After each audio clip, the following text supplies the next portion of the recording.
Jim, UPE, when was it started and how's the business grown over recent years?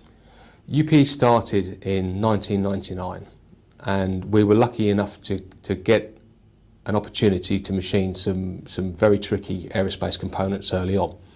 It was something that other companies had struggled with, but we cracked it first time, and that soon cemented a solid relationship with this particular customer.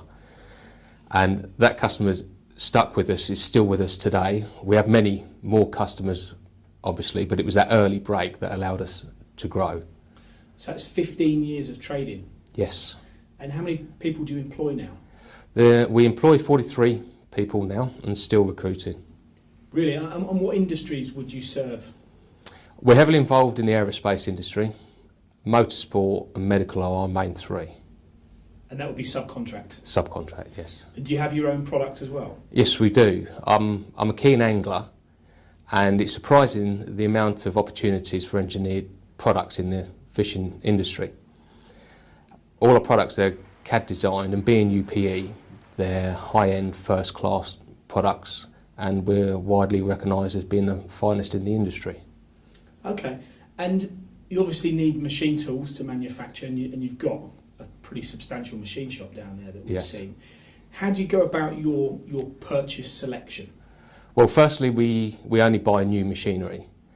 If it's just for increased capacity, that's quite easy because we know exactly what we require from a machine tool.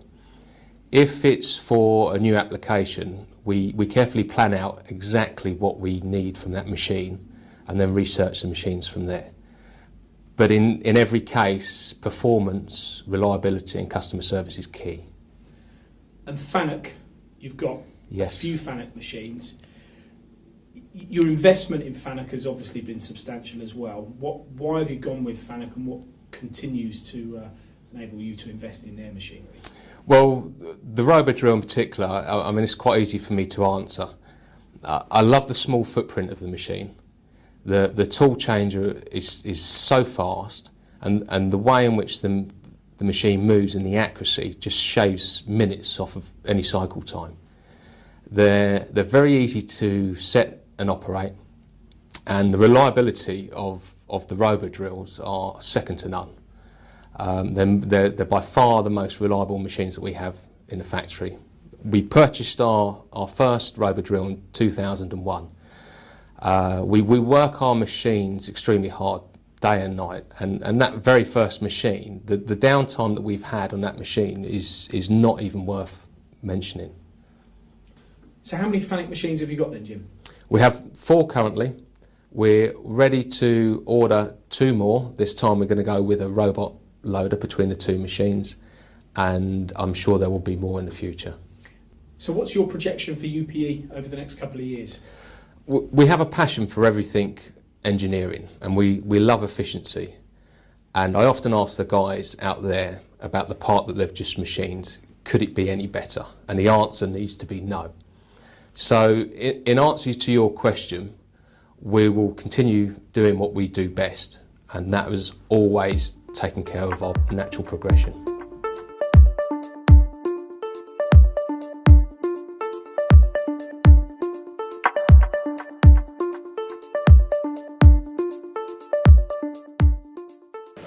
So Steve, along with Jim, when it comes to machine tool procurement, you get heavily involved in that. What do you like about FANUC? For what it's designed to do and what we require them to do, they're fantastic machines, and the quality speaks for itself, and reliability. So you talk about reliability. You mentioned earlier a machine, was it since 2001 you've had it and it's hardly broken? Yeah, we've had, I think it's probably once in 11 years we've had to call them out to fix it. Every other time, other than general servicing, machines are really reliable. So what is this particular part that you got here, Steve? Basically it's a high-speed camera case, obviously for taking really high-speed pictures. And do you know the machining process on this? Have you got a cycle time? Has it come from a billet form? It's come out of a solid billet, and the cycle time is around about 2.5 hours. From start to finish? Yeah. And then in contrast to that, we've got these little connectors here. Yeah. So you'd also do those on this machine? We do, yes. And what are they for? They are just an insulator, electrical insulator, a very small one, obviously. And the material is like a plastic It's nylon peat. material? Peat. Right, okay. So do you actually use the 24,000 RPM spindle? Yeah, on these we do, yeah. Yeah, we do, yeah. And do they come out of a billet or a... Yeah, they come out of a solid piece. Right, so how many would you get out of that? 4 out of that at a time. It's not often I visit a machine shop and I'm absolutely blown away by what the business has achieved over recent years and the capacity that is available and on show. Well, here at UPE is a great example of a business that's really excelling.